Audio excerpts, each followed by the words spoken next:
Nyithindo ariyo wito ngimagi e kar goyo abal Manyali e kaunti ma Mombasa.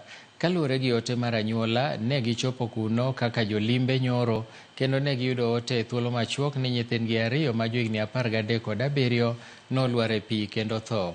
Giwacho ni onge arita makare e alworano kaachiel kod gik mag reso ngima ma dino ogeng'o masirano.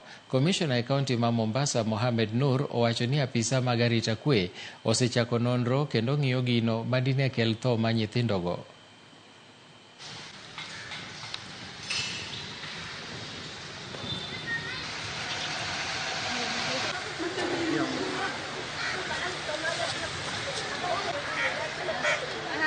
Ni mambo ambayo imetumiza sana kwa kweli, kwa sababu sisi watu wa pwani, ile mahali tunajua na watu wanakuja holiday ni huku pwani, na pwani ile raha watu wanakuja ni hiyo swimming pool, hiyo bahari, hiyo everything.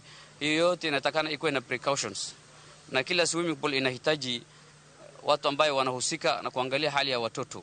Tumepoteza wasichana wawili wengine. Je, kesho itaendelea ama itasimama?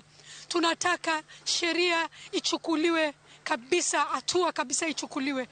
The county government to inspect each and every construction going on within the county, basically, because this is just a rampant issue which keeps on repeating on itself, especially at what's called Buxton Point. We lost a child, and here right now we are losing 2 children. Any swimming pool must have a lifeguard. Lazima ikuwe na safety procedure, kwa sababu wengine hata hiyo maandishi wanaandika hapo mtu hawezi ona.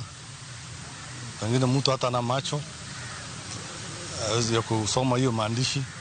So ni jukumu la hiyo apartment kuona kwamba all apartments Mombasa kuweka safety measures.